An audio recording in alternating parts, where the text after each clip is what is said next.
Da li vi, na primjer, znate zašto jedno dijete od godinu dana može da uzme 100 maraka i da ovako pocijepa i da baci? Dok to dijete kad odraste 100 maraka čuva i neće da pocijepa. Zato što vremenom odrastanjem shvati vrijednost 100 maraka. Nauče ga i roditelji i društvo. I kad odraste, neće to da uradi. Suštinska riječ je vrijednost. Postavljam pitanje. Kada ćemo mi kao narod, kao građani, da naučimo vrijednost pisma, jezika, vjere, otadžbine i borbe jedni za drugi? Akcentujem riječ vrijednost. Kao mali naučimo vrijednost ovog, ali ovog slabo, jer se vrlo lako odričemo. Banja Luka kao najveći grad našeg naroda s ove strane Drine, ćirilica naše pismo je na nivou statističke greške. Riječi u našem jeziku, sve više stranih, sve manje naših riječi. Danas dolazimo na pitanje vjere u Crnoj Gori.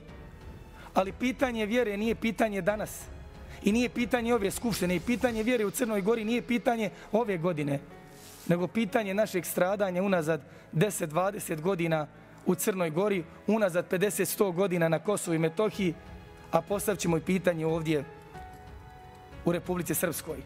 Naš problem kao naroda je zato što nemamo taj plan. Naš problem je što jedinstvo uvijek pokazujemo samo kad smo stjerani u ćošak. I to je veliki problem. Pitam da li znate, dragi ljudi, za veleizdajničke procese u Banja Luci, kada je naš narod bio stjeran, kada je bio osuđen na smrtnu kaznu zato što je bio Srbin, zato što je imao svoju vjeru, zato što je imao svoju slavu. Znate šta su veleizdajnički procesi u Banja Luci? Ne znaju. Zato što mi u osnovnoj i srednjoj školi više učimo Rimljanima nego o nama. Pa kada postavim pitanje da li znate ko je Dragoljub Kesić, kažu ne znamo. Pa to je čovjek koji na tim veleizdajničkim procesima kada osuđen na smrt, na giljotinu, na vješanje, rekao javite Srbiji da je volim. I danas to piše na njegovoj grobnoj ploči na groblju u centru u Boriku. O paleozoiku, mezozoiku, dinosaursima sam više učio nego o svom narodu.